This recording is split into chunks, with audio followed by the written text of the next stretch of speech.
So in theory, those of you monitoring will see the stream thing come up.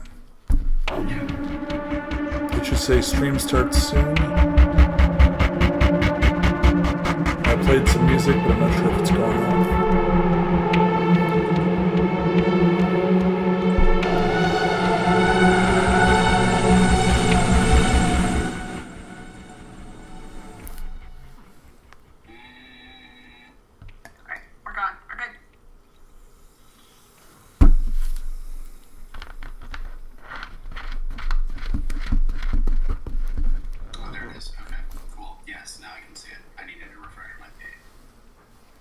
So you're all seeing we do in fact have a stream? Yeah, it's live. There are Z in the chat. I saw Z said, "Yo, what's up?" Cool. Hello, wasters. Just real quick, was there background on the character? There was not. Okay, that's fine. Okay, cool. The way Bear was describing that he had insight that this guy was Scottish, I was like, oh. It's just what I gave him. That's more info than I can glean. His name's Duncan, and he has a very large kilt. Unlike okay. Right, he doesn't have a stylish jacket. Okay. Like some people. Revenge Diary. Mine is a unicorn revenge diary. That tells me everything I need to know about my I didn't have a unicorn sticker though, so this is what we got.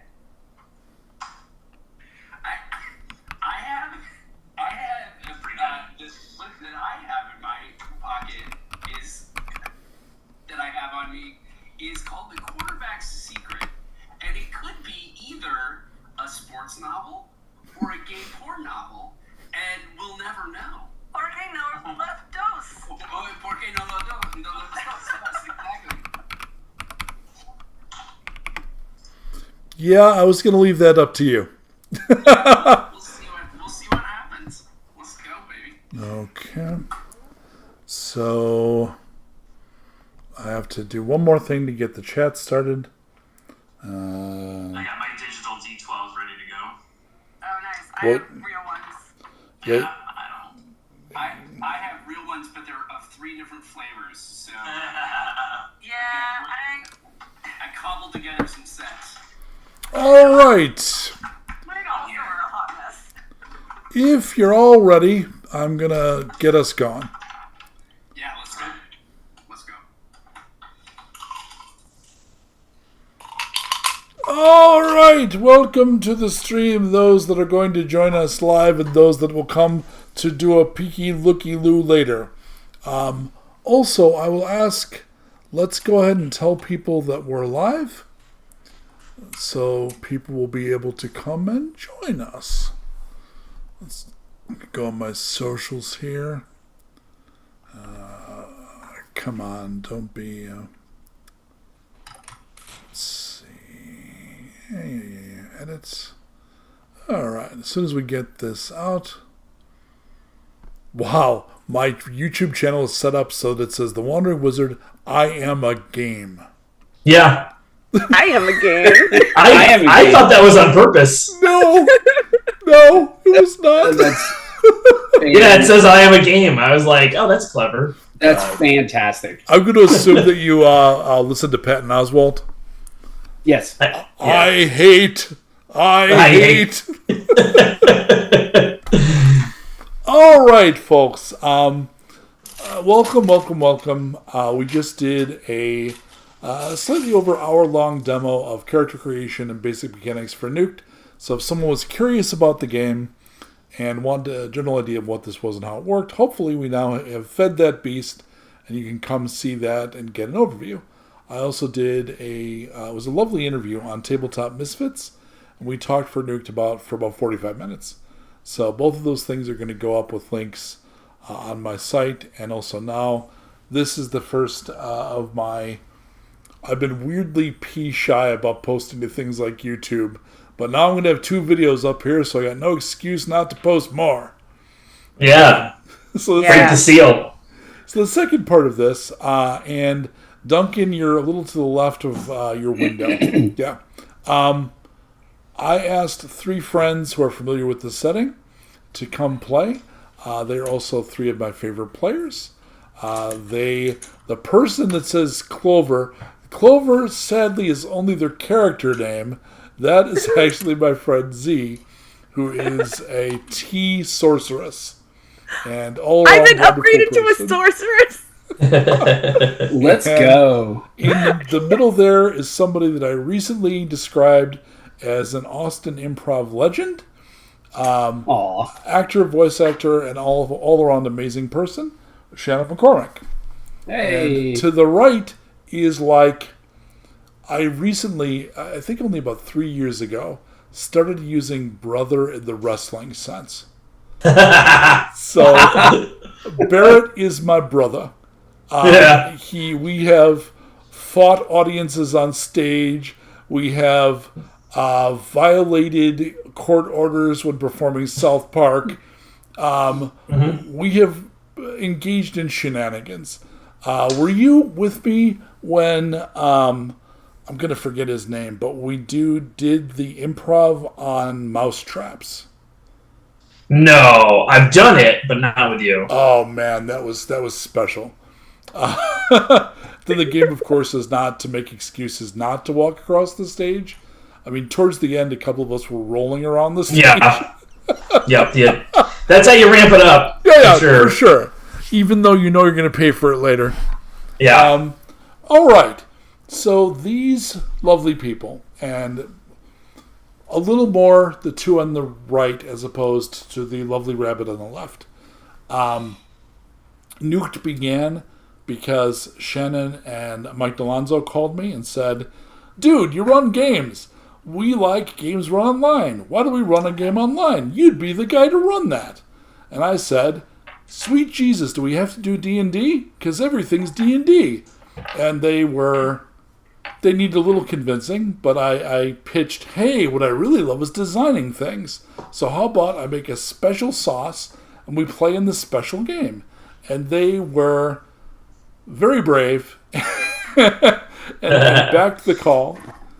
I remember it ever so slightly differently, which is I said, hey, everybody plays D&D. What about Gamma World, the old TSR game? And you said, let me make a better Gamma World.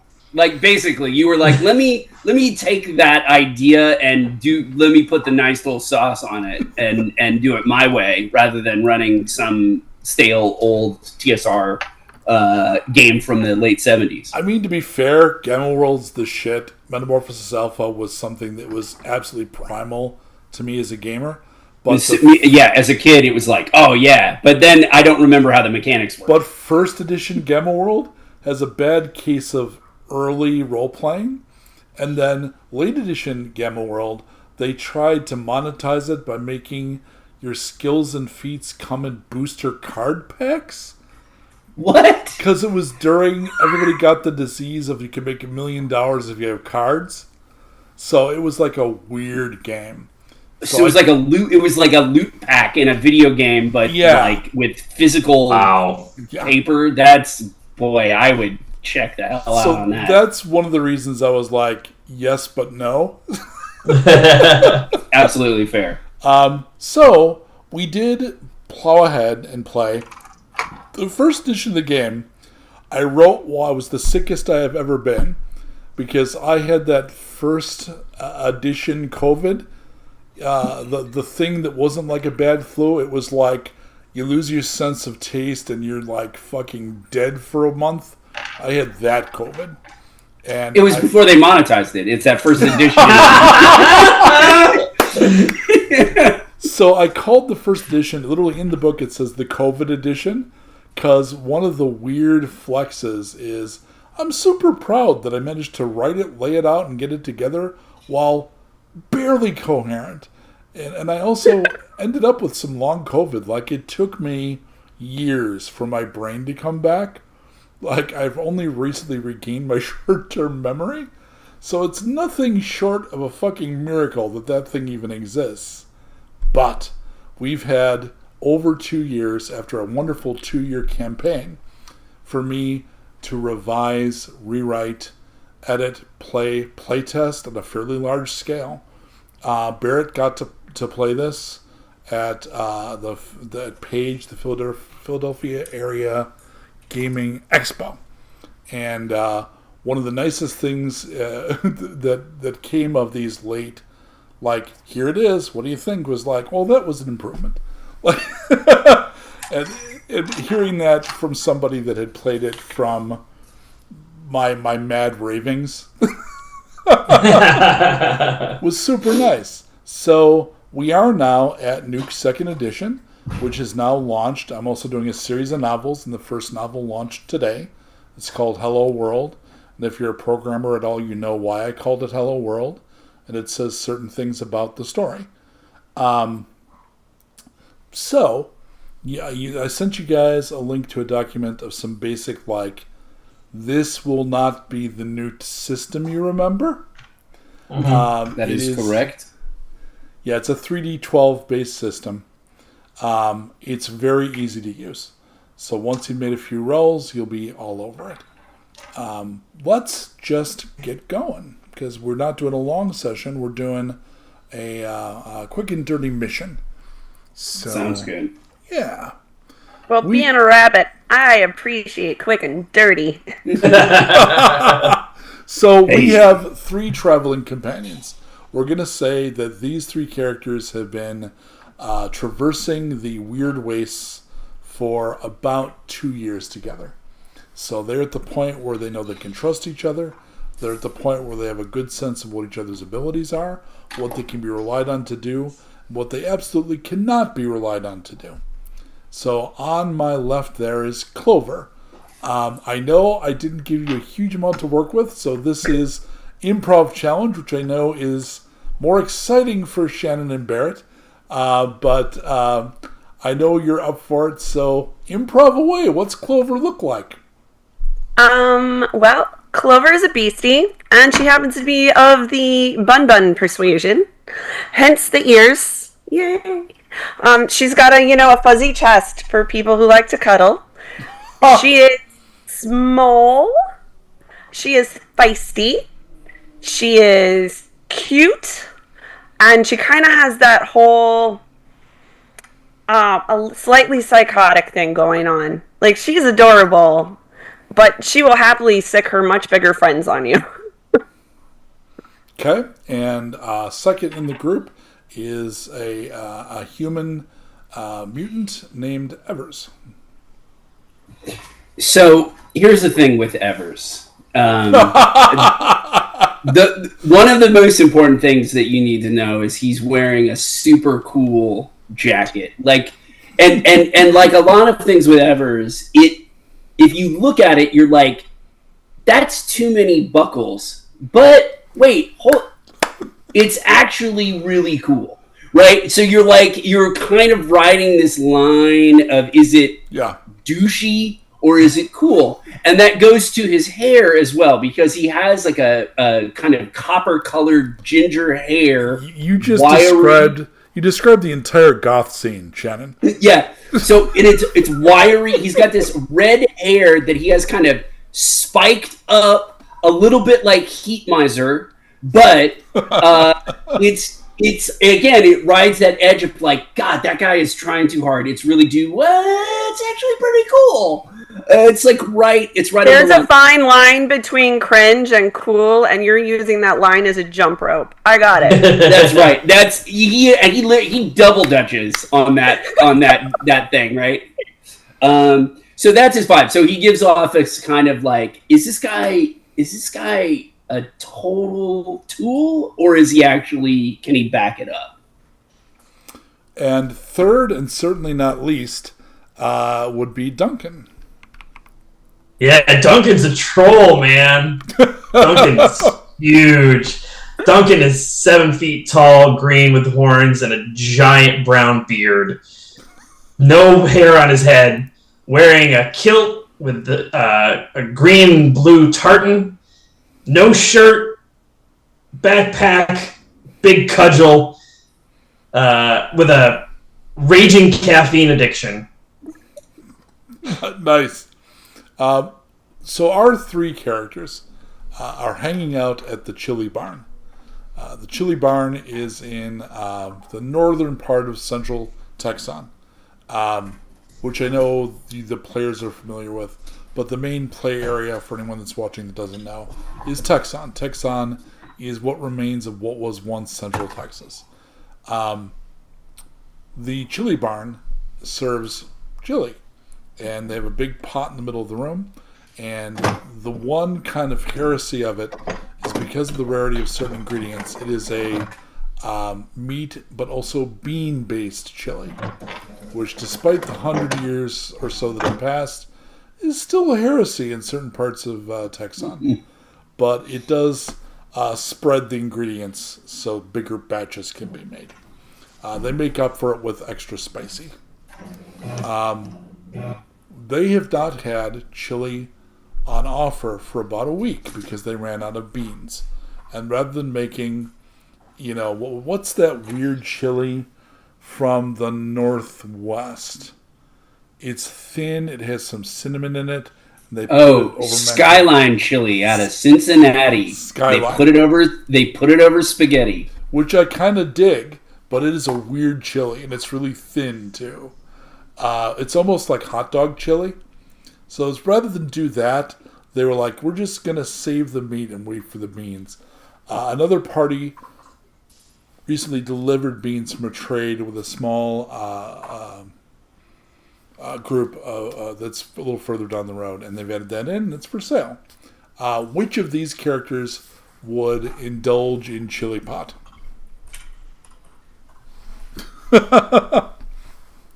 So how about the rabbit? I mean, as long as I can pick all the meat bits out. That is pretty much impossible.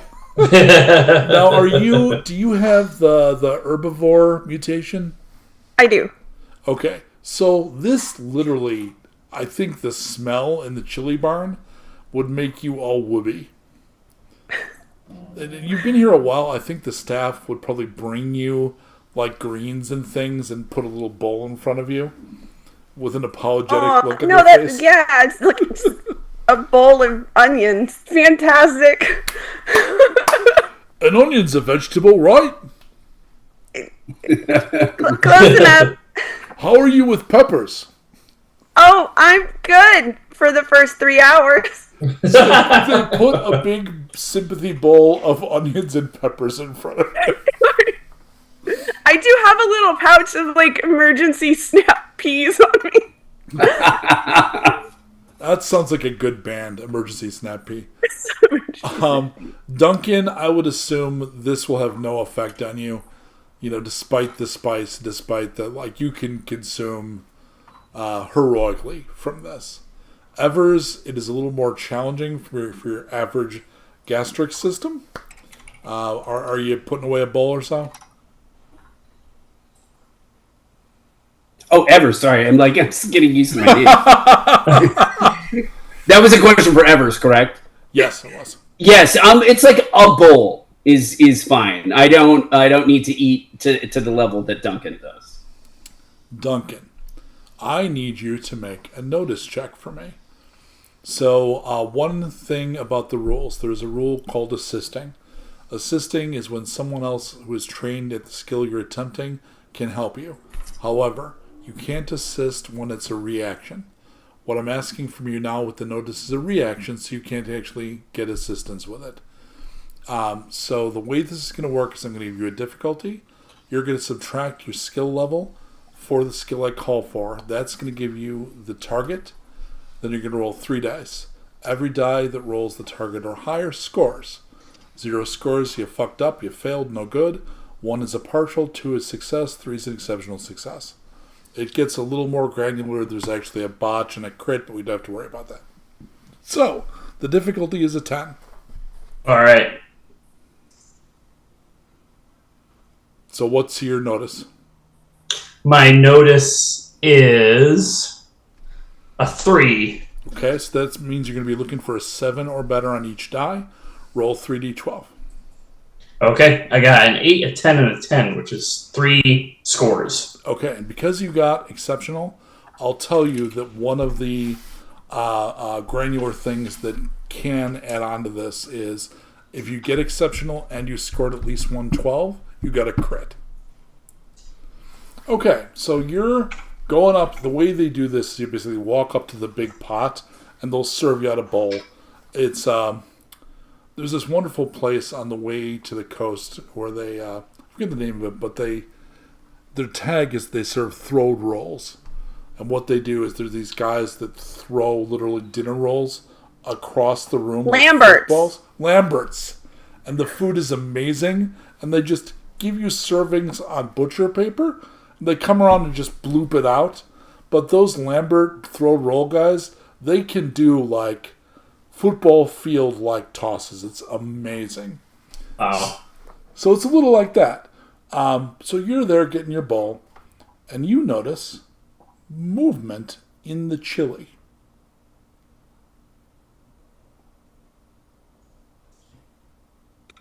Looks like you left something a little alive in the chili this time. So Margaret, who is the 3-armed chili cook, looks up and comes over. Because you got exceptional, I'm now going to give you an awareness check. So awareness is different from notice because it functions kind of like danger sense. So this is going to be against a difficulty of 9. 9 because it's a little lower because you made the good notice check originally. So I'm going to over-describe some of this for people watching so they get a better sense of the system. Sounds good. So Can I assist on this one since it's not a reaction? This is a reaction. Awareness, it is. Awareness by its nature is kind of always a reaction. I think the one example where it might not be is say you had 2 guards and the whole point was their awareness and being on guard against attack. They might be able to help each other. But in this case, once I describe what's happening, you'll see. So this is going to be a 9. What's your awareness? 4, so I subtract 4 from 9. So you're looking for 5s. Right, I got a 6, a 5, and a 2, so that's 2 scores. Okay, 2 scores is success. That means when the little creature shoots out of the chili bowl to attack Margaret, you can actually react. And you can get an attack before it can attack. All right. I will do that. So, ranges in Nuked are close, near, far, and distant. Near is going to be whatever the battlefield is. In this case, the battlefield is the Chili Barn restaurant. Close is when you're base-to-base in contact, which you need to be to do melee. Far is outside of the battlefield is. So in this case, somebody at the window or just out the door would be far. Distant would be over there. Because you're in an enclosed space, there is no opportunity to get distant opponents. Because of where you are, you're already going to be at close range because it's popping up in front of you, which means you can use your basher. Why not? Let's go. So the basher... We might be sending some chili flying. The basher will have your skill pre-calculated in. So if you look at the weapons summary in the lower right-hand part of your sheet, you'll see the basher. Your basher is actually a very heavy length of chain, which you just that would wreck ass. The first range is going to be that close range. You'll have a number there. Okay, the creature's defense is 10, so you're going to subtract that number from 10, just like difficulty. Gotcha. So 6, so I'm looking for 6 or better. On each die. And again, you're rolling those 3d12. Gotcha. I got 2. 2 scores. Okay, so that's going to be a success.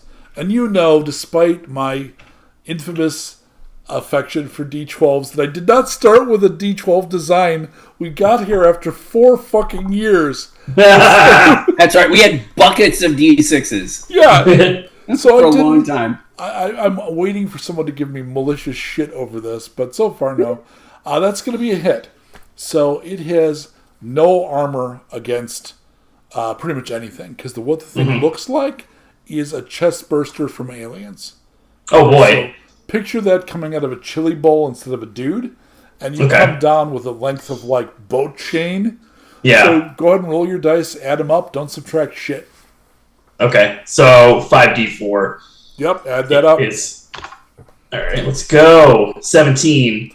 Okay, so NPCs only have hits. PCs also have wounds.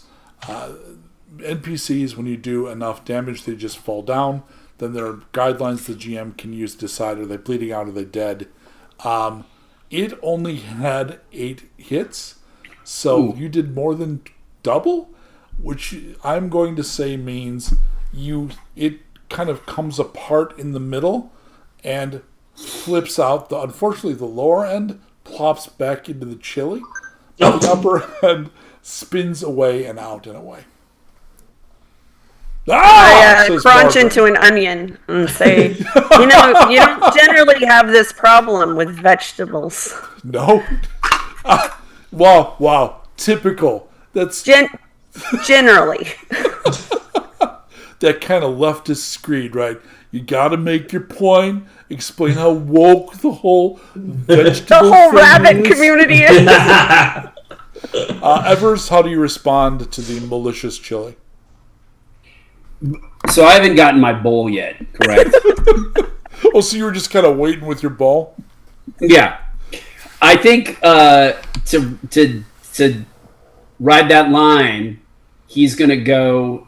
I'm going to go up and kind of pull out the tail end of the chest burster critter out of the chili, plop it down onto the ground, and serve myself a nice little bowl. Make a awareness check against a 9, please.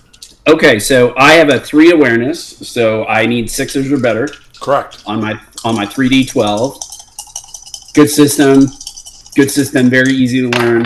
Right, it's so easy. I got 2 3s and a 10, so I did get 1 score. So 1 score is a partial success. Yeah. That means you notice the movement in the chili, but you don't actually get to react automatically like Duncan did. So I'm going to have the 3 characters all do an initiative check. So partially by way of explaining the system. The first round in most combats is narrative initiative. So for example, the thing we just did with it comes out of the chili and did a reaction, narratively it made sense for him to go first. We didn't roll initiative. Generally, once the story is done telling you what the order was, we roll initiative and then do the standard high number goes first. That's where we're at now. So you're going to roll a d10 and add your speed. Speed is in the combat section in the lower left-hand corner of your sheet. Yep. I got a 4 plus 6 speed, so my initiative score is 10. My total is 9. Clover? 17. Oh my lord! Clover's- Rabbit speed. She's very happy. So NPCs have fixed initiative, partially because the way maths, when 2 things are random, it's very different. It's best just to go 1 random against fixed. In this case, this creature has initiative of 12, which means it's going to act faster than Evers and Duncan.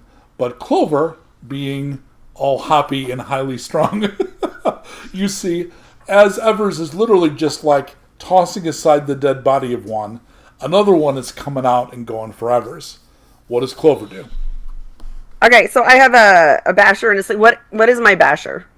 What I pictured, because you're a pacifist, right? What was your disadvantage there?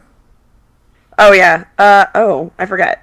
Yeah, you're. Wait, is pacifist like a feat? Yeah, no. It's among your mutations because it's a bun thing. Oh, is it tame? You're tame. So what I'm gonna do a little bit. Reduce any attack test by 1 score. So I hate to GM's playing here, but to help Clover, one thing you could do is you could do command attack on Duncan. Right. Because then Duncan, who doesn't have... Duncan is in no way tame. Right. But that's up to you. I like to think that I fight with a blackjack. That's black and that's jack. Yeah. All right. Yeah. Black attack. I'm just kidding. All right. Go get him, tiger. Okay. So Clover is using... There is a whole set of skills that are command skills that are used to give other characters actions. one thing we built a lot, I built into the second edition, is feats that work with other characters to do things.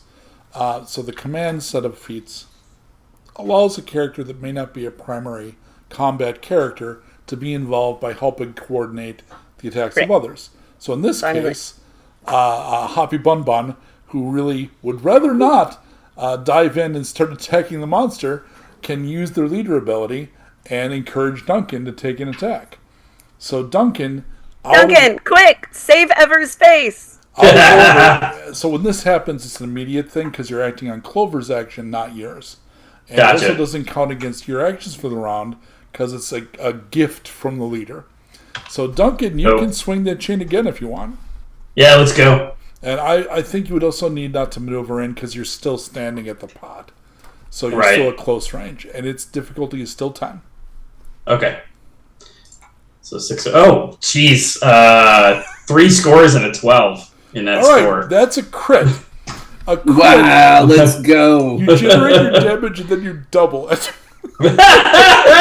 Okay. 5d4. Let's roll that. 1326. Liquefied. Yeah, it had 7 points. It's a second pot of chili just out of that thing. I think several chunks would land in Ever's bowl.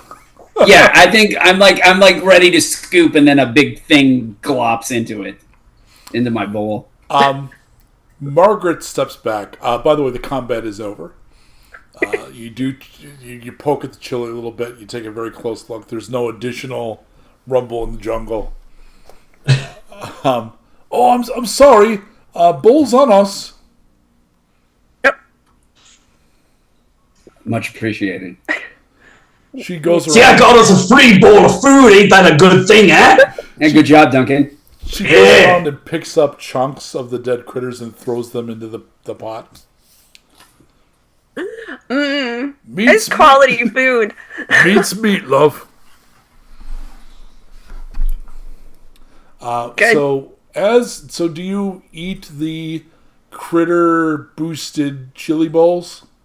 Mm-hmm. Yeah, I'm pretty hungry, so yeah, I'm tucking in.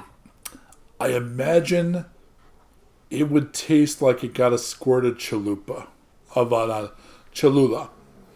What's the... okay. Yeah, it's The spicy. kind of orangish Yeah. hot sauce? Yeah. Yeah, okay. Not bad. So the owner in Barkeep, who is afflicted with a bad case of Paul. So Paul is a strange, persistent mutation where a bunch of people are all born kind of looking like this one dude. I've decided that Paul looks like Tim Coyle. So if you know Tim, who's an improviser from Austin, Paul's all kind of look like Tim. And no one knows why people are mutating and born being Paul. The other weird thing is some of the Pauls are women. They still look like Tim. And the guy who runs the place here is a Paul. He insists his name is Umberto, but people call him Paul, which he insists is racist. Thanks. Margaret tells me you killed something in the food. It looks like there was an ingredient you didn't expect in there. So I took it apart for you and I ate it! It's not bad. You might want to consider adding it to the menu, if you can catch them. Well, I'm not sure how it got in there. I've got a bottle of wine that hasn't vinegared and a handful of volts. If you could maybe investigate, maybe get a sense of why the chili attacked you. Sure, we got nothing else going on. Yeah. I'll track down some more ingredients for that chili. So they come out with an extra bowl with a couple of garlic clover. Add them good. to your onions and peppers. Yum. So will the three of you investigate the chili bowl? Certainly. Sure. Okay. So I am going to want a search test. So this is a case where if the person making the search is trained, so if they have a Scantron dot, and somebody else who is also trained, who has the Scantron dot, helps, they can assist. Do you have that situation? I have 1 dot in search. I have 1 as well. So nothing. So Evers and Duncan, who has the higher number? Who's got the better roll? I have a... Go ahead. Duncan. 3. I also have a 3 in search. So one of you is going to make the test, the other one's going to assist. Who's going to be the lead? Duncan's been rolling hot dice. I think that's the way we should go. Okay. All right, yeah, let's see if we can keep this train going. So the way assisting works, Barrett's going to roll the 3 dice. Shannon will roll a single d12. You're not going to resolve anything, but Barrett, you're going to get to use the assisting d12 if you want. Okay. Okay? All right. So what's the difficulty? It's going to be a 9. 9, and my search is 3, so I'm looking for 6 or better. Yep. I have 1 success. So Or one numbers? 1 score, sorry. What are the numbers? 1, 3, and 12. And what did you get, Shannon? A 1. So you can swap that 1 for another 1. So it's a partial. You actually, they have a long basket. I forget what they call it. They use them in Chinese cooking a lot. It's got a special name. It's a copper basket on a handle. It's usually used for deep frying. But you basically use that. They have a big one for the chili pot. And you kind of poke around. And with the partial success, after about 5 minutes of diggery pokery, you come out with what looks like a part of an egg pod. So Well, that is entirely unappetizing. But, I mean, it's our first big clue, right? Good job. Clover has a point. Yeah, it's about the size of a toddler's fist. So not super big, but, you know, like 3 inches maybe? Where'd you find these eggs, huh? Margaret says, I think the beast we paid for is still in the butchering shed out back. Let's take a look. We should take a look. Okay, you should take a look. Yeah, you should take it. So I know they were butchering it. We got most of the best cuts into the pot, but we don't want to use all the meat at once. I know they'd planned on salting the rest after they'd stripped the body. So we'll be back there. I think they're still doing it. So does Clover go with the other two? Cautiously. I'm very good at noticing things, but I would like to avoid combat. So I love the idea of somebody avoiding combat in Nuked. And for those that don't know, Z played a character in the last live play that literally had a button to make her a better murder bot. Yeah. So it's kind of not at all button. Clover. This is a complete opposite. Yeah. All right.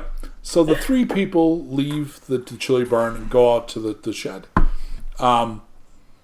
Who leads? I'm the leader, so I tell Duncan to lead. Perfect. Okay, so the big troll in the kilt is in the lead. The bun and the mutant are right behind. Correct. Evers, the butchering shed probably has a lot of things like stray blood, which is not super great for lovely coats.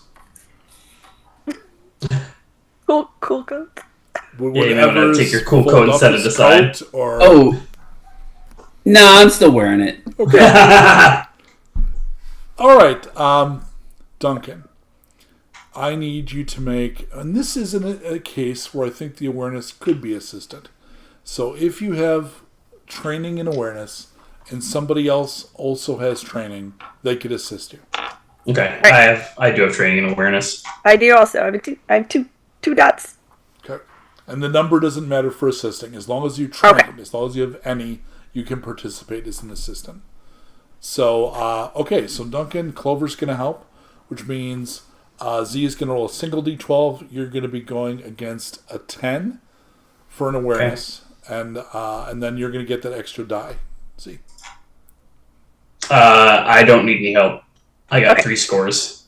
Good job. Well, if you throw a 12, it can push it to a crit. Oh, was there a 12? No, it was a 10. Okay. Yeah, it's still a serviceable roll. Yeah, very good.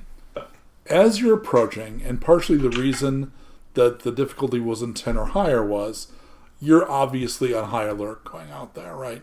You're paying attention, you're focusing. Probably the leader is like, okay, everybody, stay frosty. Or I don't think Clover says things like stay frosty. I don't say things like frosty, but it was okay. Like the bunny equivalent of that, right? Yeah. Keep your peepers open. There you go. Keep your peepers. There is movement in the shed. Duncan. I'll barrel into the barn, swinging my chain over my head. So into the shed or back Yeah, into the the restaurant? Sorry, into the shed. So you see where the movement, you're movement is. like, rather than going super easy, you're like, ah! All right. Yeah, I just barrel in. So, you know how I said the first round of a combat is narratively decided? Yes. Giant Scottish trolls in kilts with boat chains. Jumping in means you go fucking first. Yeah. So, in the shed, there is a 6-legged cow that's been hung up also by chains from the rafters because it's being stripped. Like they took out the cuts to add to the chili, but now they're doing the slower work of getting everything off the bone and they're preparing stuff to salt to add later. However, on the ground in front of you, chomping on some of the bits that have fallen to the ground, is a creature the size of a small mastiff, and it's got an assortment of legs. It is kind of a red, so dark it's almost black, so it looks either bloody or greasy. It has a lot of pointy claws and teeth, and it's feasting on gibbets. You go first, because obviously decision wasn't involved here. I'm not sure Duncan even fully registers what he's hitting with that chain. It has a defense of 10. All right.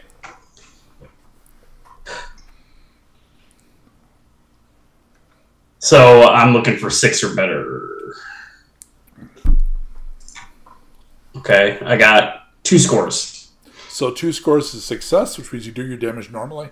However, this creature has 1 armor against blunt. So every die you roll, you subtract 1. No die can do less than 1 damage. Gotcha. So if you roll a 1, it's still a 1. So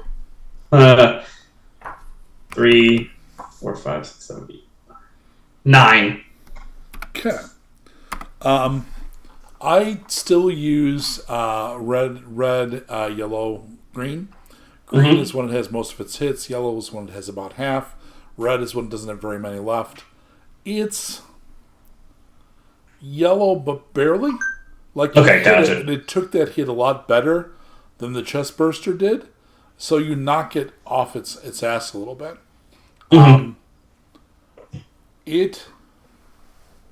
Evers is right behind you. I'm going to say, everybody who's not Duncan, let's roll initiative rolls. Okay. We'll say that Duncan narratively got to go first. Everybody else would have to roll. We rolled the right die. D10. D10 plus your speed, correct? Yep, and I've got a 10. I hit 10 plus 6 is 16. Beautiful. 11. 16 is going to go first. Okay. The door is wide open because Duncan just crashed in. How far away is Evers? I know I'm behind Duncan. So you're still in the near area of the battlefield. There's a further demarcation called half field, which is roughly half of what the battlefield is. That's important because the maneuver, which is a simple action, only lets you go half field. In this case, the shed is basically in the middle of the battlefield. So maneuver will get you in if you wanted to be in. But if you're using a ranged weapon, it is still at near range. You could shoot through the doorway. Yeah, I'm gonna kneel down in the doorway and unsheath my rifle that I have slung over my back, attached to my stylish jacket.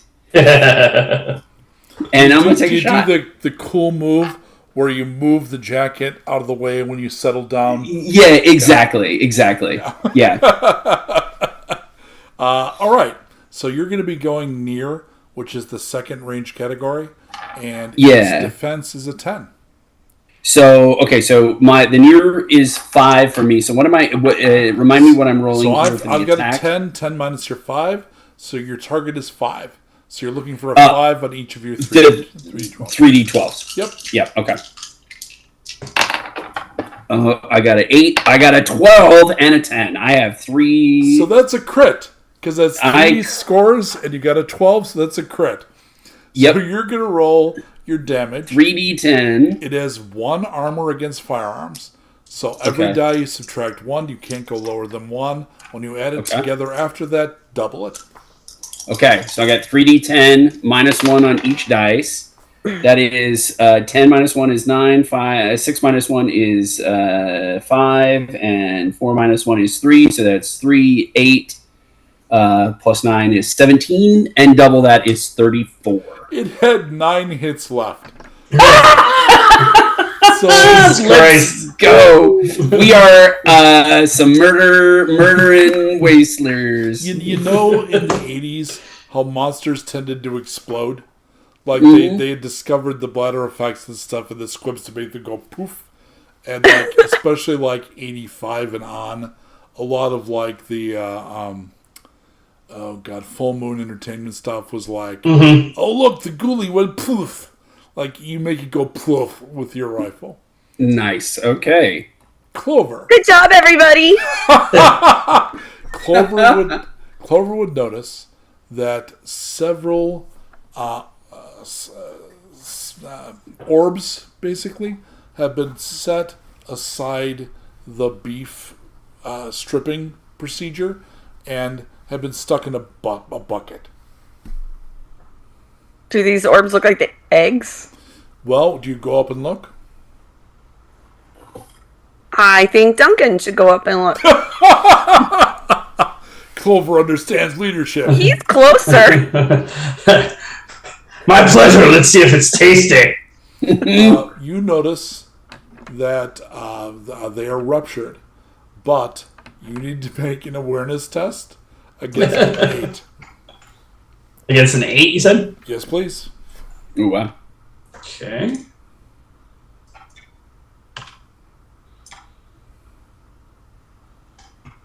That's 2 scores. Okay, that's a success. So when one of the little chest burster ones jumps out of the bucket at you, you can actually, narratively, it's the first part of that new round in the new combat, attack first. Here comes another one. What's my difficulty there? 10. All right. So that is 3 scores. Okay. Exceptional. Now, in this case, unless you had a feat that said something, exceptional doesn't do anything special, only crit does. There are feats that interact with exceptional successes. I don't think you have one. I've got your character sheet. I can check. No, Evers does. Evers has a thing that can make exceptional hits into crits. Well, I'll just do my normal 5d4. Okay, and he's got... this one has no armor. Okay, so 10 total. So we know that's enough, so you kill the thing. Okay. And there are no more. So when you look at the room, Clover, There are bits of cow kind of clinging to the little orbs that look like eggs. To your eye, it looks like they were pulled out of the meat of the cow. So it was infested with these pods. Right, it was clearly, but like the people who were doing the dressing are no longer in this shed, right? You don't see them, no, which is odd. Huh. Oh, hello.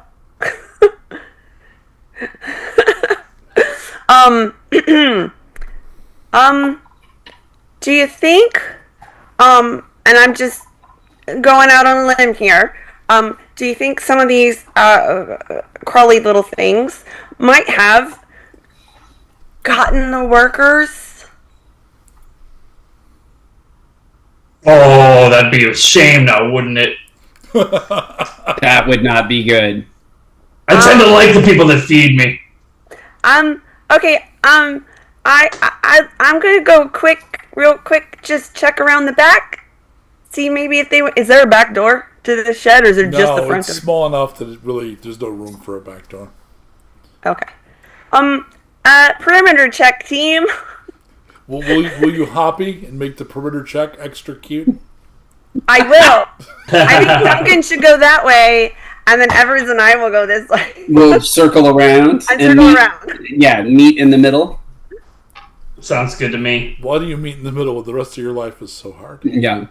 All right. So you go around at the back. I'm going to need someone to make a landlore test. And this is premeditated so somebody could assist. So if someone is trained in landlore and somebody else is trained in landlore that could help, they can assist. I have a 4. I have Oh, go ahead, Shannon. I have a 2 with a single Scantron dot in landlore. Okay, you want to assist me? Sure. Okay, so you're going to be rolling against a 10, Clover. Okay, I've got a 10, an 11, and a 4. Okay. And I roll 1. A single D12. I rolled a 3. Oh, well. I meant 1 die, and I rolled 1 die, and it was a 3. Pro tip: you're going to need to roll higher than 1 or 3. Yes. My assists have been pathetic. Yeah. Well, that's the thing about Evers is he in it for himself? We don't know. Hard to tell. So Clover, 2 scores of success. You're able to find tracks leading away from this area, leading away from the shed. It's somebody that's dragging 1 foot and has been injured because they're bleeding. They went that way. All right. Is it dark? Like, can we see okay? Or I think it's the most effective if this is like a Hammer movie dusk. So when you got a little bit of that blue sky and it's not quite dark yet, but you got great silhouette. It's a day for night shot. Yeah. Go. All right. Let's be smart about it and do a kind of cordon and go slowly. Keep, eye lines, beepers, guys, beepers. Evers, do you keep your rifle out? Yeah, it's kind of nestled. Is it stylish? Is it douchey? It's hard to say, but it's kind of cradled in his arm in a way that it's like you don't know exactly what to make of this guy. I've got my slingshot ready. It's as sad as it sounds. Right, you're literally just like a couple of acorns in a sock. Yeah. All right. As you move forward, it is starting to get dark.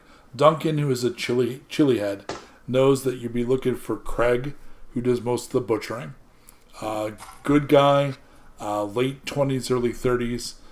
Mostly just, he gets the bonus of being the butcher as you get, first call on extra meat. So he probably takes home a couple of steaks, does well. You've drunk with him a couple of times. Good dude. You're not going to need to make another landlord check. You're able to track him. What is the balance between speed and accuracy? Like, are you going slow to make sure you keep the track? Are you trying to rush to catch him faster?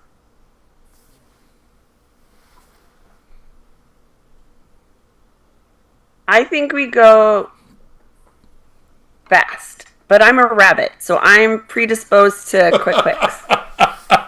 Yeah, fair. And Duncan's big, so he kind of don't go slow.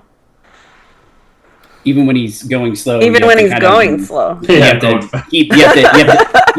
to trot to keep in stride. I have to run to keep up with him. So that means I'm gonna need this because of the way you're doing it. You're not gonna be able to assist. So if Clover's leading, she's gonna do the landlore, and it's gonna be against a 9. A 9? Okay, so that makes it a 5. Okay. Yeah, difficulties tend to range from 8 to 12. I got 3 6s, but so 9 minus 4 is 5. So that's Three acceptable. scores. 3 successes. Yeah. Given your extra beastie senses and your speedy nature, I think you hop along the path very effectively. Up ahead, about a quarter mile or so, there is what appears to be a small camp. And the camp has kind of a covered wagon in it. like a chuck wagon? Kinda, shaped anyway. And it's generally the direction that Craig is going. Okay. I guess let's try the chuck wagon then. Okay. What could go wrong? What could possibly go wrong? So you're at distant range to the camp at this point. So you're going to get closer. You're going to end up at near. And Okay. you see that there's a small fire, that they're preparing a meal. And you see there are 2 people that even from a distance look like thugs. Like they're big, strong dudes wearing some leather and like they look like they're intending to be intimidating. And there's a third guy who's wearing a surprising amount of white. White is rare in the Weird Wastes for a variety of reasons.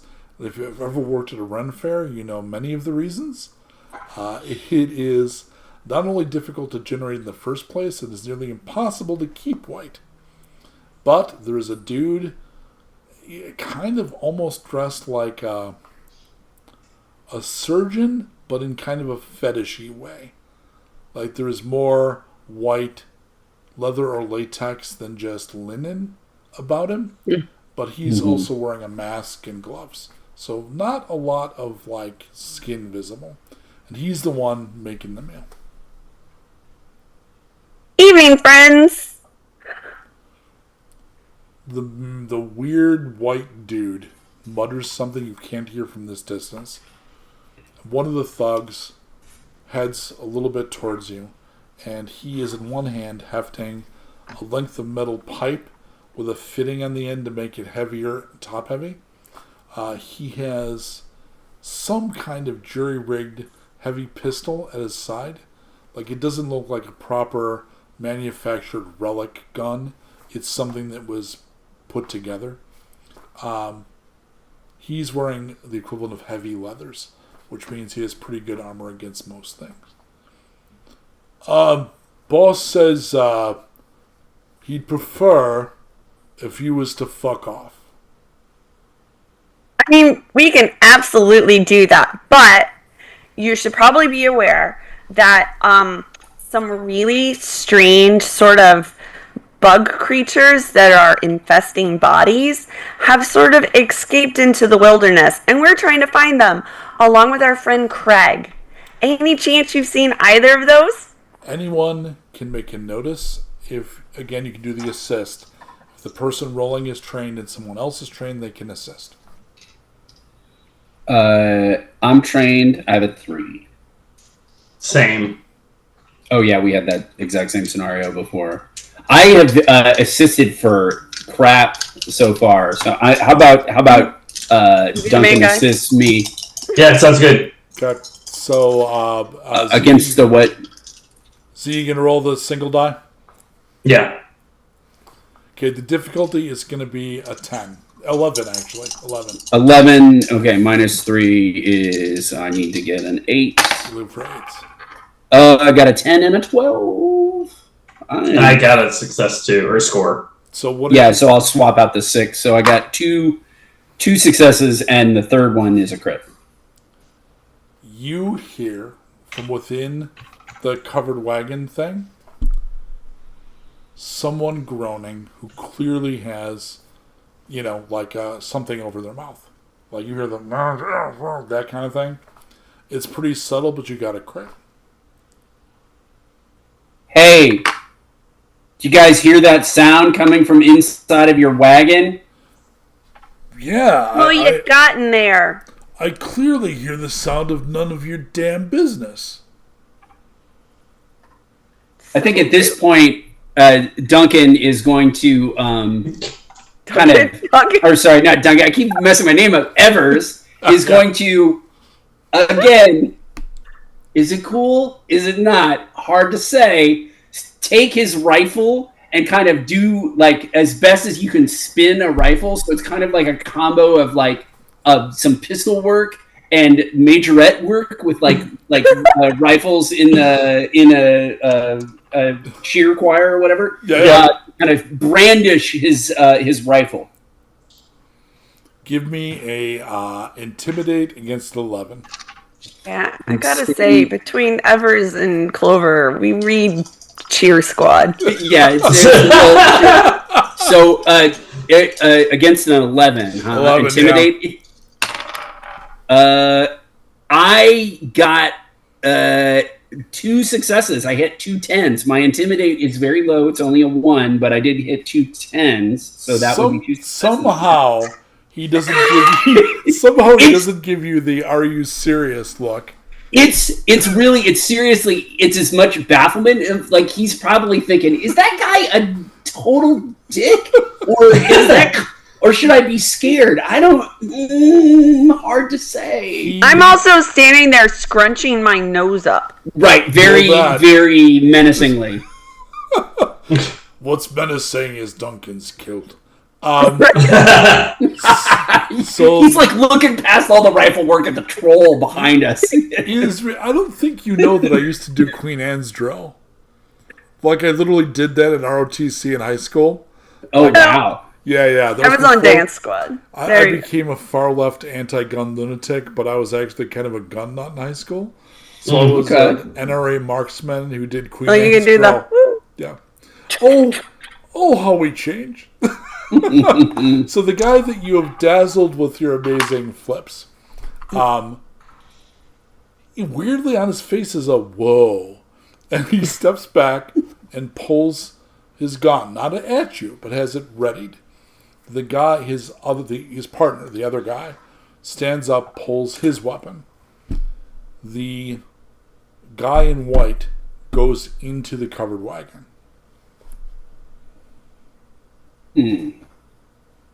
Y'all got Craig in there? Never got his name. Well, Craig feeds me food. Craig makes the food. Boss. If Craig's in there, he can't feed me food. Boss said. So you see the problem. Boss is a doctor. Aye. He travels the wastes, and we look for what he calls interesting cases. Was Craig an interesting case? I think so. He had us secure him and put him in the lab back there. It's a lab? Yeah, it's where he does his operations. Is he fixing Craig, or is he doing experiments on Craig? I find it better not to ask. Okay, but we need to know. I can't tell you because I don't know. Can you go ask? He pays us, and we don't really bother him about his business. I think I would like to bother him about his business. You now I think we're going to more, bother him. More frantic noises. You know, that kind of thing. I mean, all right, huddle. This is the most awkward huddle. I'm so like, it's just me sitting there staring up. It's also Straight up. It's like a Texican standoff because they're yeah. a little back and they've got their big guns. Something's going on terrible over there, and you're back a bit. So what I gotta lean in so you can. That's a little. That's about what the view would be. Either Craig's just very injured and is in a lot of trouble right now, or he's infected with things and is in more trouble than he would be if just injured.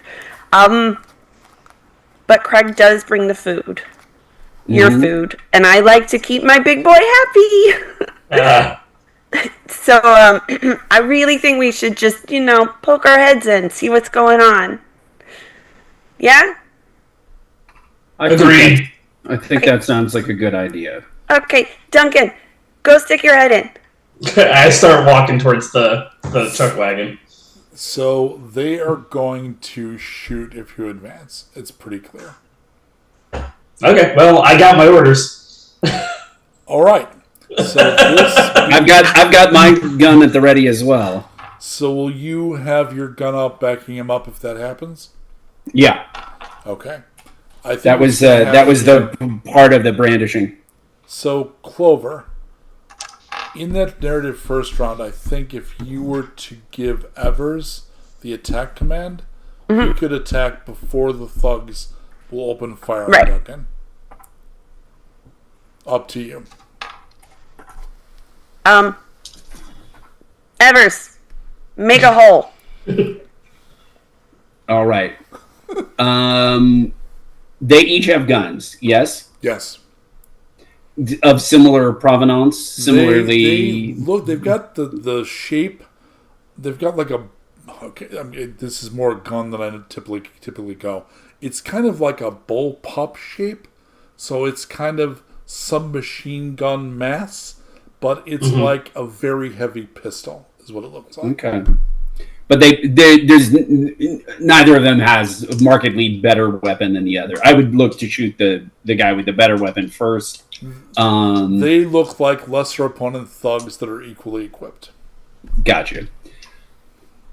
Gonna shoot at the one who approached us first. Okay. His defense is 11. And I'm guessing we would be at far? Or no, you're only about 20, 30 feet away. Okay. Now, on the other hand, if you did, you could use your first round to move back to get to far, but then it doesn't seem like it's that much. It's not that much of an advantage for me. So, okay. So there that would qualify as near, correct? It does, yeah. I have one question. Yeah.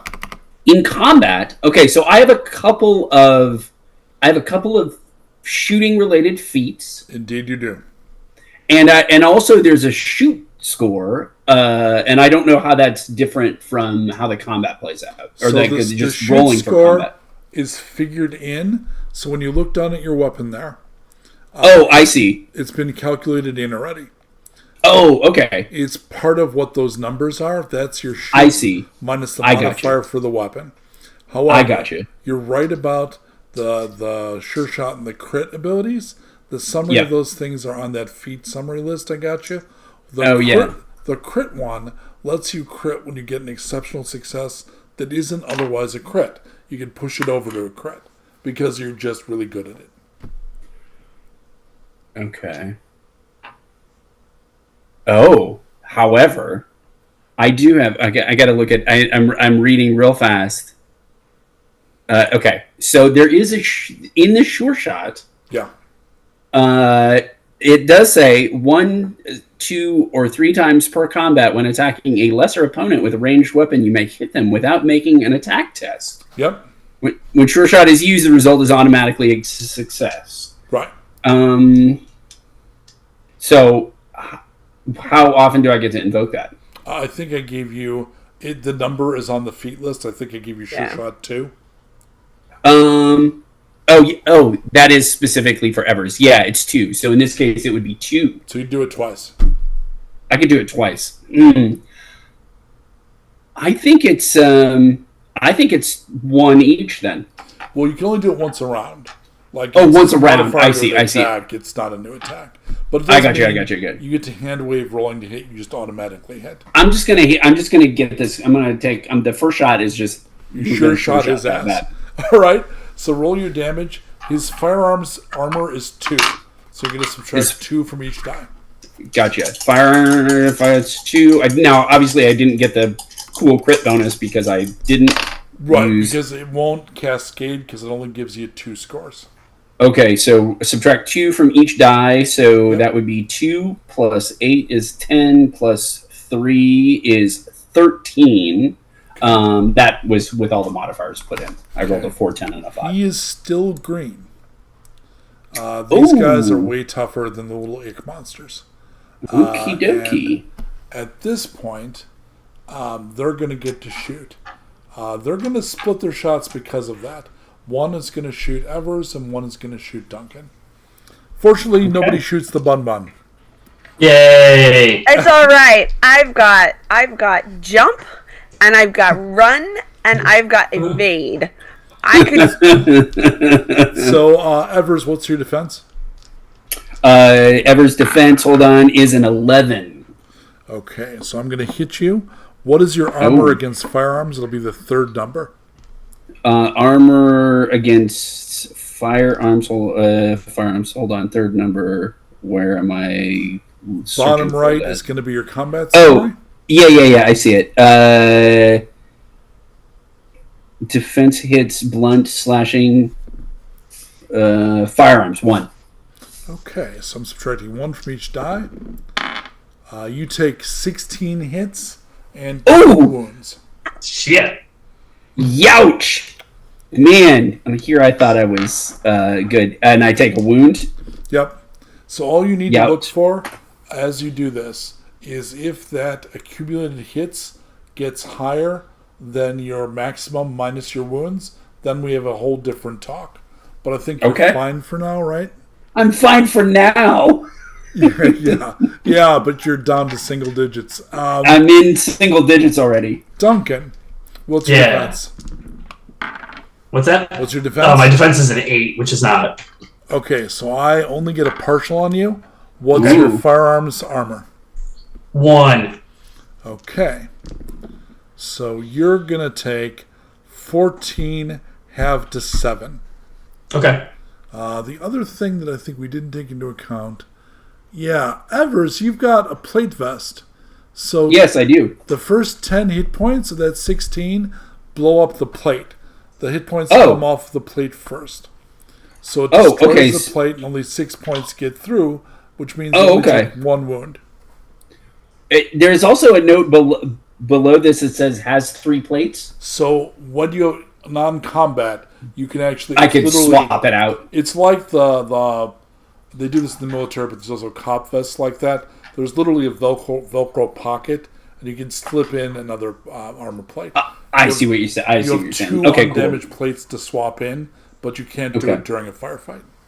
Obviously, yeah. Okay, all right, that makes sense. Okay. All right, so Duncan, that's cool. The near miss, you didn't take much, and that is only person that didn't ask this round. No, you did, but you used your command, so that means Evers gets his own actions. Oh, I'm shooting again. Go ahead.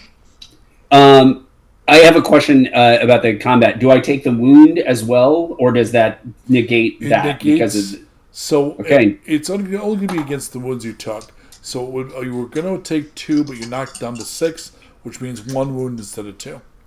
Oh, okay, gotcha. Because the math on wounds is always 1 plus an extra 1 for every 10 hits you take. Okay. We're just gonna roll our own die, and then we're gonna maybe gonna do the crit feat. Yes. So okay. If you can do an exceptional success, you can kick it over. That's not good. That's Shannon's I rolled all 1s face. Well, it's not all 1s, but what's their 11. Yeah, that is that is 3 that's 3 misses. No 1s, but I just shot into the air. Well, fortunately, because you're a gunslinger, the risk of using actual firearms is if you get a botch, it jams the gun, it fucks up the gun. Right. Because you're a gunslinger, that doesn't happen. It doesn't happen. I have that straight shooter, which means my guns don't jam. You actually take care of your weapons, unlike the fools out here at the waste. Duncan, you've not gotten to chain anyone yet, have you? No. You sound so sad. You're sad and We Scottish. should do it. So you can do your simple action. You can maneuver and close. Do you want to close with the wounded guy? Yeah. Okay, and go ahead and attack him. He's defense 11. Okay. Yeah, these guys are actually well trained.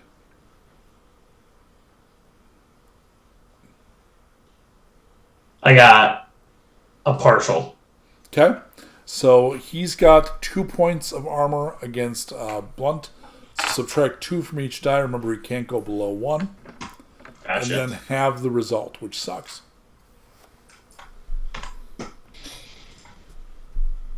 Let's see. So I'm subtracting 1 from everything. 2. 2 from everything. Yeah, they've got heavy leathers. 3, 4, 5, 6, 7, 8. 8, and then half of that's 4. Okay. That's enough to knock him over to yellow. So Okay. he looks wounded. Okay. And everybody's now had an action, which means we're going to roll initiatives now. And Okay. they have 14.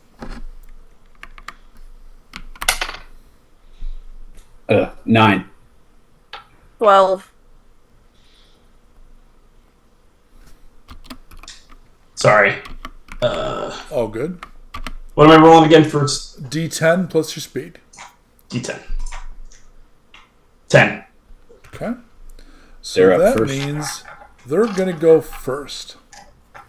One of them yells, "Gank the troll." And because they're lesser opponents, they can combine their actions, and they're both going to fire on Duncan. It's resolved as one attack. Oh, I rolled a... Jeez, that's terrible. I only get a partial. That was not good. And what is your defense? It's 1 against firearms. Yeah, 1. So that's going to be... That's only a 12 halved to 6. So you take 6 hits and 1 wound. And then Evers goes. All right. Shooting at the wounded guy again. Still at near, correct? Yes. And they are what's their 11 defense. 11 defense? That would be 3 successes. And if you didn't have a 12, you can use crit to push that over to a crit. I rolled a 7, a 9, and a 6, which were all hits because I have a 5 with my rifle. Let's push 1 into a crit. Okay. So that's going to give you... I've got a 2 points of armor, subtract from each die, figure that out, and then double the result. All right, 3d10. Nice. That is a 7 plus 5 is 12 plus 5 is 17. So I got a 9 and 2 7s, so pretty good. But that adds up to 17 with the armor off, and then doubled to 34. I think I got this guy. The bullet goes through and through on his neck, and he drops to his knees, choking as blood spews out. Sounds about right. Duncan. Yeah. He made a Pez dispenser out of the other guy. Jeez. All right. There's one thug remaining. I'll attack him. Okay. So you With the use bigger basher. the maneuver action with the simple action. You close and you attack. He's going to use a free action to drop his gun. Okay. But I will not just obliterate him with the chain. Group allow the combat to end? Yeah. We're more interested in what's in the wagon. We got nothing against these guys except for they were in our way. I hop over to him and I'm like, so you gonna let my boys go check? This is not worth it. I'm just going to leave if you don't mind. Oh, I don't mind. He fucks off. High Now, speed. by the way, bonus gun. Yeah. Bye-bye. Oh, yeah. Yeah, it is effectively a shitty submachine gun. Okay. At this point, you see that the wagon is rocking. Don't bother knocking. There's also blood pouring out from where the top attaches to the bottom. All right. I'm just gonna pull the door off its hinges. What's your strength?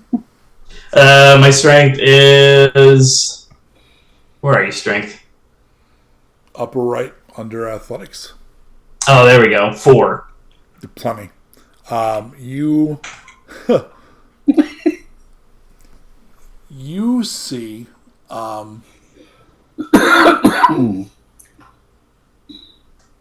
dead doctor. His spine has been pulled out from his chest. Holy shit! Craig is holding it. He seems disoriented. The ends of Craig's fingers have burst, and shiny red claws, talons, have come out from the inside. He also now has nictitating membranes for his eyes and fangs in his mouth, and there's blood pouring out from where they forced in. Kind of like I'm gonna go out on a limb and say Craig ain't Craig anymore. Yeah. And he looks up. Make an insight check, Duncan, against All right. against a 10. I can't wait for you to fail this. He's been doing great. I got a partial. He looks again disoriented. He drops the spinal cord. And a bunch of his teeth fall out, and fangs force in through the top part of his jaw. I'm sorry this happened to you, Craig. And I bash him in the head with the chain. So roll to hit against an 8. Okay. Because he's surprised and not really defending himself.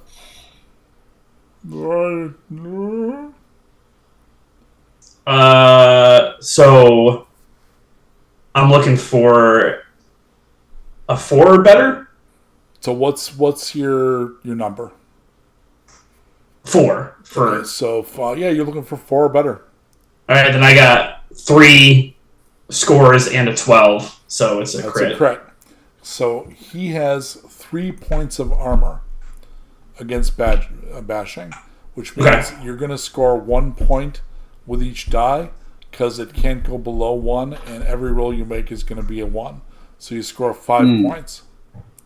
And that's partial, rounded up, so you do 3 hits. Basically, you discover the downside of D4 weapons, which is they're wonderful against unarmed opponents and crap against armored opponents.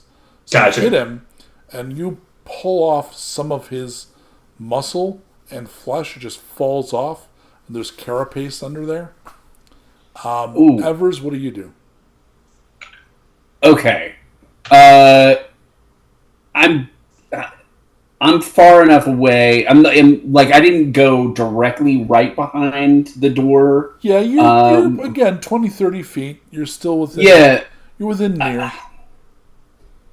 So before I take a shot, I actually want to just sort of have a good enough look to see if there's any coming back from this. My gut is telling me there's no coming back from the carapace and fangs growing inside of you, but make a medicine against a 12. Medicine against a 12. And Clover could help. Yeah, I can help. Okay, I got to. Medicine is in survival. Medicine. You want me to help? Medicine is against a 12. Yes. Yeah. 3 failures. I did not have enough. But I have a 12. Oh, look at that. That's a partial? Then Yeah. I will replace Clover's 12 for my 5. I think as you're trying to figure it out, Clover hops up next to you. Clover, it's the weird ways. You've seen people I mean, not this, obviously, but there's weird shit. There are even magically based healers. Like, it's a strange place. Like, the prognosis is not great, but, like, is it possible? Yeah, possible. There's a non-zero recovery. All right. There's a non-zero possibility that he could get better from this, but it is a bit of a risk. And considering the risk, I'm going to say I think that we should just take him out. Yeah, I tend to agree. Okay. So I am now going to attack poor Duncan. Sorry, Duncan. Sorry, Duncan. It's all right. That's a hit. And I'm using my talons. And what's your defense against S? Slashing 2. Yeah. That's pretty good. I'm going to do 8 points. So that's 8 hits and 1 wound. Okay. So I have 2 wounds. Yeah, and the way that works is hits come back after a 10-minute rest. Wounds take a lot longer. So it's Die Hard rules. You get beat up and you come back, but gradually you get worn down. Initiative, please. Clover. 14. Okay. Evers. 9. And Duncan. I could not go slower. 7. All right, Clover. I would like to command. Can I both tell Duncan to duck and still command Evers to shoot? I mean, you can tell him. You don't have a special power, but you can say, hey, buddy, get Right. down. I just wanted to make sure those didn't both count as like command. No, there's a free action. I mean, Okay. there are also literally other command abilities that you might acquire later. Like there's one called Walk It Off, which gives you a move and gives you hit points. Can't wait back. to have that one. Yeah. Duncan, duck. Evers, make a hole. Take the shot! All right, Evers. His defense right now is only 9 because he's still disoriented and still not fully defending himself. Okay. Well, what did you say it was? 9? A 9. I had 3 successes. Okay, now do you want to use... It's a new battle, so you actually could use your crit if you want to. I don't want to kill them all at once. What? Partly I do, but I'm also a little worried. Yeah, fine. Let's do it. Okay, Kill them all at once. Yeah, kill them all at once. Scott, 2 Please. points of... Yeah, I realize that, Duncan's up close and personal with this freak. He's got 2 points of armor against firearms right now. 2 points of armor. Okay, so that is... Oh, man, we're rolling good here. But it can't go below 1, right? Correct. I got a 9, a 1, and a 10, so that would be 8 plus 7 is 15 plus 1 is wait, hold on, did I do that right? 16. Doubled is 32. Good Lord. So, here's the good news and the bad news. He's yellow. Like, Okay. you damage him, but you do not just blow him away, which is both good Okay. and bad news. Wow. All right. Then he gets to go. Yes. Good news, you didn't have to kill them all at once. No, I don't know if I would have been able to. No. He bursts through the canvas ceiling. He leaps. He again does one of those 1980s assisted wire leaps with the mini tramp. I think we all knows what those fucking leaps look like. And he comes down and he's going to attack the guy with the gun who's murdering him. Death from above. And that's a regular hit. What's your armor against slashing, Evers? 1. Oh boy. Oh no. Okay. You are going to take 22 hits and 3 wounds. Okay, so now we're going to have that talk. Because that pushes me below my hit capacity. And how many wounds? 3? Okay, let me walk you through this. Hang on one sec. So I have 4 wounds, and my hit capacity is now... What was the damage that I took? 22, you said? Yeah. So I'm at -7 in the hit capacity with 4 wounds. Okay. So, when you're taking points and nuked, always add up the hits. Don't think of it as going down from. Oh, I got you. Yeah, so I have exceeded. I have taken in my hit capacity. I have taken then 28 hits. Okay. So let me. I'm gonna go ahead and give you right. And that exceeds my hit capacity by 7. Yes. Let me go through read from the book. Stop offering me AI. I'll never use AI anything. Haven't you figured that out yet? This pisses me off. Stop it. All right, so yeah. There. I gotta do a GM shield for this. Right. Death saves. There we go. Okay. Oh, good.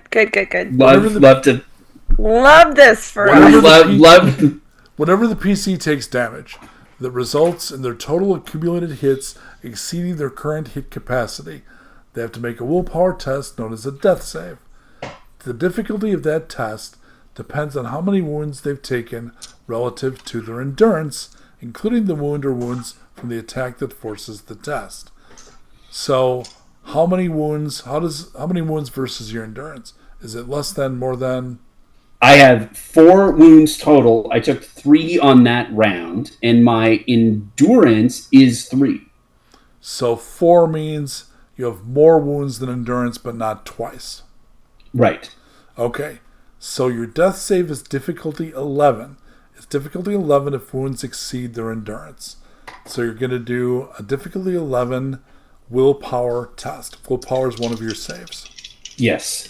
The good thing about Evers and his is it cool to almost die, or is it really douchey? He's got good willpower. So it's a difficulty of 11? Correct. Okay. So 11 minus 6 is 5, and that would be 1, 2, 3 successes. I get a 6, a 7, and a 5. But no 12s. But no 12s. Okay. If the result is an exceptional success, all 3 dice score, they may keep fighting. It's possible for characters with high willpower to keep making rolls and keep fighting, even though they've taken buttloads of damage. This is fine, and as intended, think 80s action flick. Yeah, baby. So I'm going to keep fighting. It claws you open. I'm going to say it claws open your shirt and managed to not damage your cool jacket. Okay.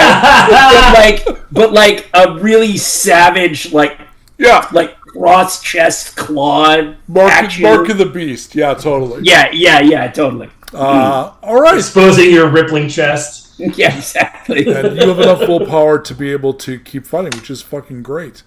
All right, then. Oh, Evers 9. So Evers goes. I am up with my attack. So now I'm guessing this is close range, correct? It is. He moved it close. Because he's just like on top of me, and I'm just going to have to try to gut check it out here with the gun. Disengage to get further back. Otherwise, you have to fight it close. Yeah. No, I'm going to shoot up close. Okay. And what's his? It's 11. What was he? No, he's up to a 10 now. He's a 10. Okay. He's so let's see what we got. Getting better. Oh, let's go. Well, okay, no, I got 1 crit. I got a 12 and then 2 misses. So okay, so the 12s only matter when you get an exceptional success. When I get an exceptional success. So that's a partial.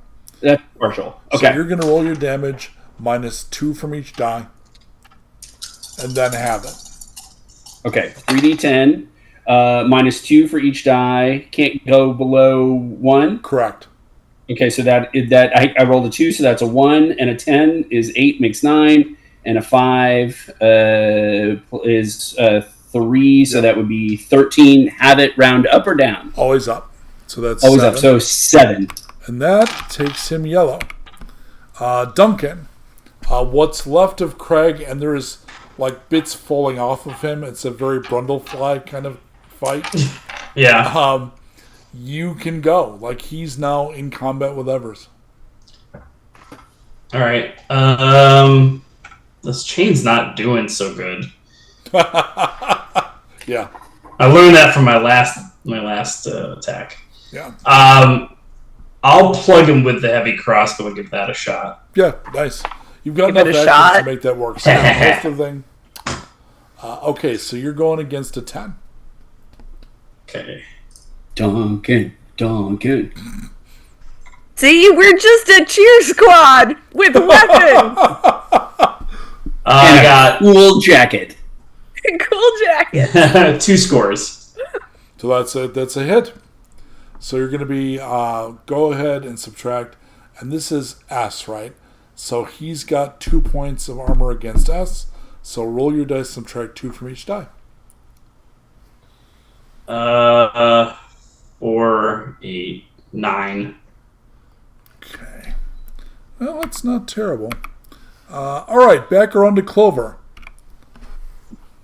Awesome. Evers, shoot him again. Do you have? I think you only have command 1. Oh, do I only have command 1? Okay. Yeah, like I don't think you do it more than once per fight. Oh, it doesn't say. Oh, wait. One. Oh, yeah, once per combat. Okay. What does guide do? Guide. So basically, somebody has to say that they'll follow your demands, your commands, and then it should be in that summary I gave you. Yeah. The character is following you, make a skill or attack test, not evade or saves, and they get a reroll if they're willing to follow my instructions. Right. Which is very useful. So you. How is that different? So do you? Will Evers follow Clover's lead? Yeah. Oh, So sure. Evers is guided now. So when he attacks, he gets a reroll, which means he can reroll one of his dice. Okay. Cool. Okay, so Clover is literally backseat driving, like, little to the left. Go that way. Awesome. Look I love it. out for the monster.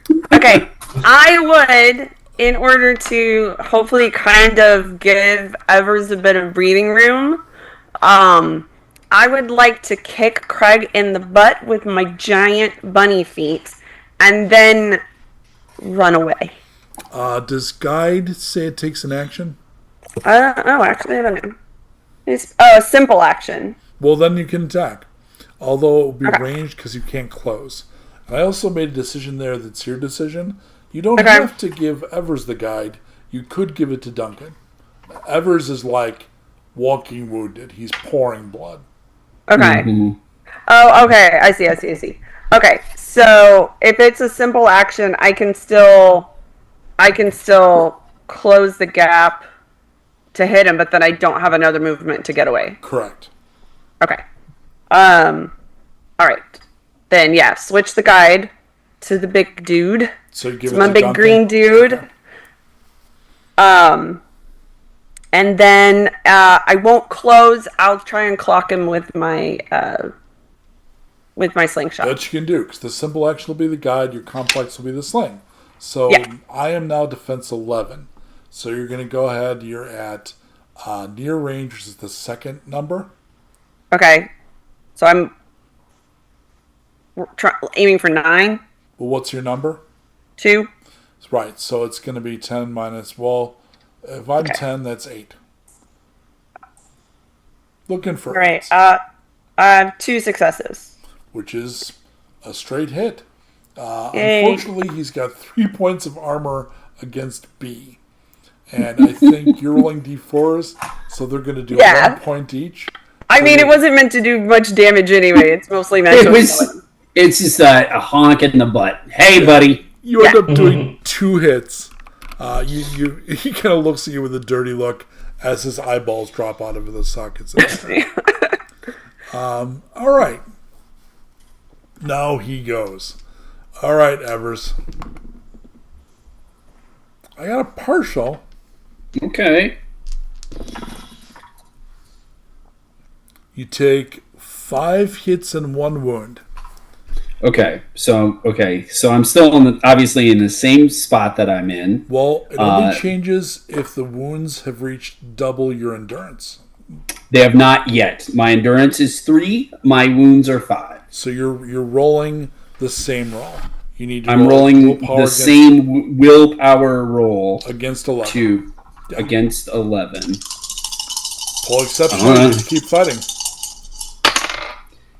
Oh no. The glass will come off. It's been good knowing you guys. I got 2 1s and a 3. That is not enough against an 11. With my willpower. If they botch, no scores and at least 1 was rolled, and the attack that triggered the death save was a crit, or inflicted more hits than their current hit capacity. So that attack did not alone do it. They are killed instantly. If it inflicted less, they are dying and are assigned an injury by the GM. Okay, so I'm in bad shape here, gang. I am going to give you a damaged arm. So the damaged arm, the effects is -1 score when attempting physical actions that rely on the arm. Condition can take weeks to heal. So you're unconscious, you're dying, and your arm has been savagely clawed. But you're not dead. Okay. You want to be. Evers groans. Duncan, but in a way that you're not exactly sure. Is that is it cool? Douchey? Is that cool? Is that? Are we glad he's dying? I can't tell. Duncan, you're up. All right, crossbow again. Defense is now 11. 11. I got a partial. Okay. So, and that's going to be... crossbow, you're actually going to roll dice. It's only going to be a 2 armor. Okay.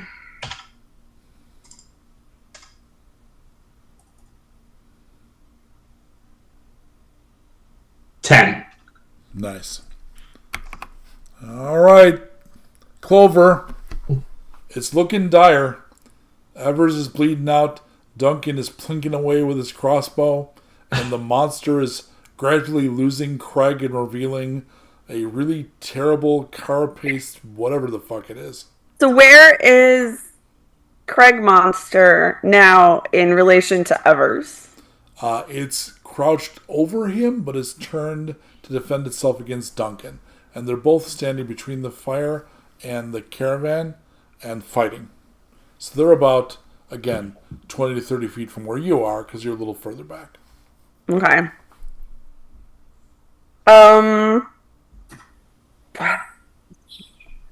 Okay, so can I close and kick him? Yeah. All right. Yeah, you would use maneuver as your simple action, which gives you up to half field. You close in and you kick away. His defense is 11 right now. Okay, and I'm using my brawl. Yes. You're doing a complete unarmed. So that's going to do D4 damage. Uh-oh. So, I'm not a fighter. Yeah. Well, and the but other my thing boy's down. And when you fight at all, you take 1 score away because... I'm just saying, look, I might be small, but I've got big feet. And you know what they say about big feet? Gonna hurt a lot when I kick him in the nuts. There you go. The chat is definitely encouraging some kick in the nuts. Yeah, there's all right. So his defense right now is 11. Okay. I have 2 successes, one of which is a 12. The 12 only matters if you get 3. So you managed to hit him. You're going to do 1 because you have no choice but to do 1. Kicked him in his very armored nads. Yeah, it seems like he's got a built-in cup that he's wearing. It's also part of him.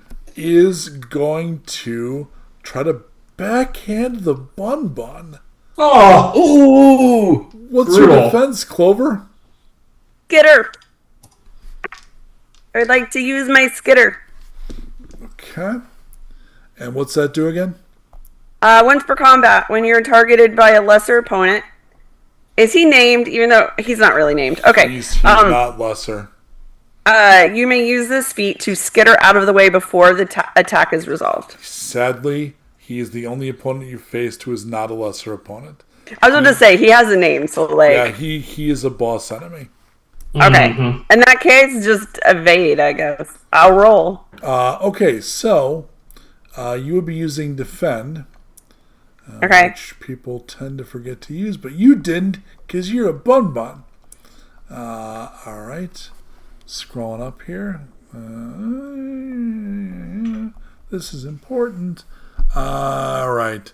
To dodge, the character uses a complex action. It's considered to be dodging to the end of the next turn. Okay.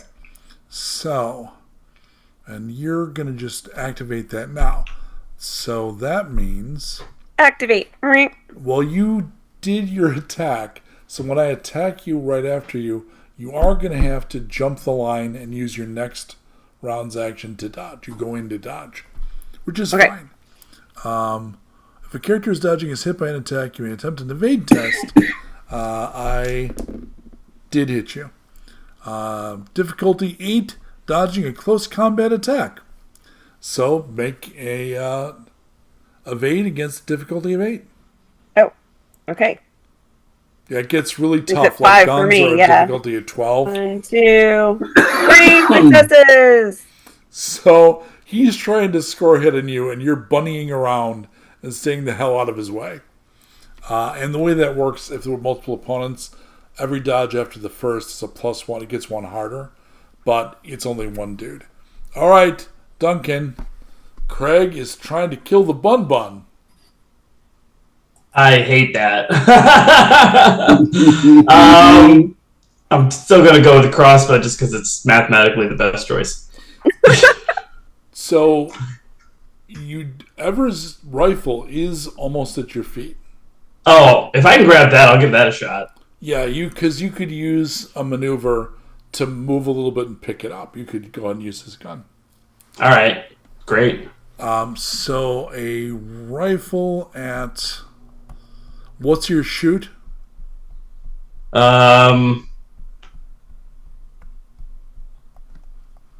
a skill in the upper left, under combat. 4. Okay, so at near it's 0, so you're going to get all 4, and his difficulty is 10 right now. So that's going to be, you're looking for 6s, sir. Okay. 2. So that's going to 2 be scores. a straight up hit. You're going to roll 3d10, and his armor against bullets is only 1. Subtract 1 from each die. They can't go lower than 1. 10. He is red. Okay.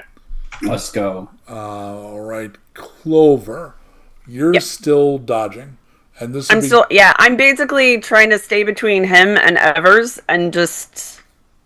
Oh, I see. So if he tries to go for Evers, you'll bunny in the way. Okay. I'm float like a butterfly, minus the sting like a bee part. So I have to choose between Evers, defended by the Bun Bun, or Duncan. I choose the Bun Bun. Yeah, that's right. You choose the Bun Bun. Bun Bun, I got a partial, but you're still able to do the dodge and try to evade it. So you're again holding against an 8.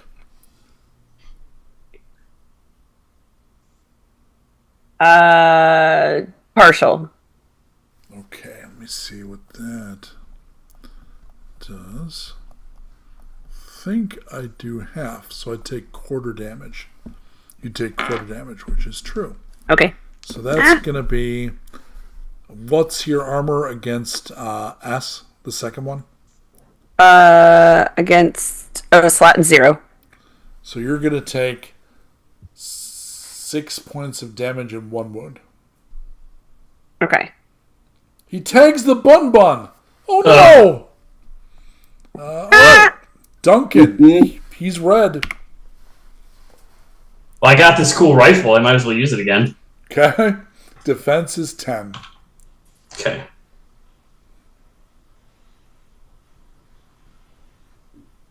Homeboy is not looking good. Oh, no. Uh-oh. I got no scores and a 1. Oh no! That means the rifle jams. That's exactly how that would go. Yeah, Right? yeah. The screenwriter in me is very happy. The GM is I very feel like Evers is like laying there bleeding out on the ground. This gun is stupid. Clover, You're like, and you're that's up. why you don't touch another man's gun. Clover, do you want to keep dodging? Yep. Okay, I get to go. I'm gonna try Clover again because I didn't get anything to compel me to not. Oh shit! What's your defense again? 11? I missed completely.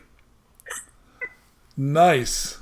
All right, Duncan. What do you do? I'm gonna hit this thing with the rifle. Nice. Don't break my gun. Nice. So that's going to be like using a basher. So you're going to use your ball melee against a 10. Actually, I'll make it a 9 because he's not expecting you to do it. Gotcha.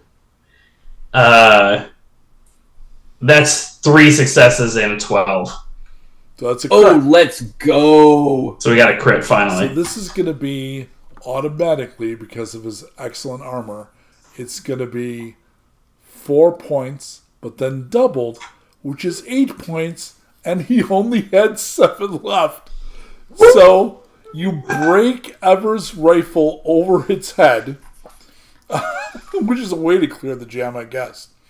Yeah. Right. Yeah. And its head breaks like one of the pods, and brains come pouring out.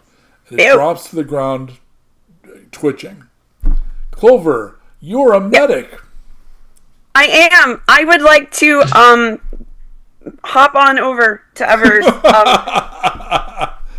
All right. I crouch over him and feel like, come on, buddy, stay with me, stay with me.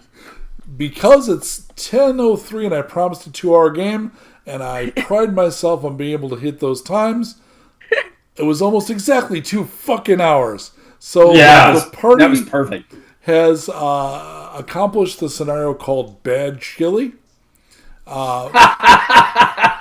You are able to restore viability and safety to the chili barn. Evers will be fine, but he's going to have to look for a new rifle. He's going to have a arm cast on for a while he heals, so probably will have to not go on missions for a little while. Yeah. All right. Well, thanks all. I hope anybody that watched is enjoying it. I'm going to post it when it becomes available so people can watch it after we play. Doesn't always have to be live. Nuked 2nd Edition is available now through DriveThruRPG. Please spread the word. Think of picking it up. It's a fun read, and it's a fun game. Yeah. Thanks again, folks, Bun and all. Thank you. Thank you. That was a blast.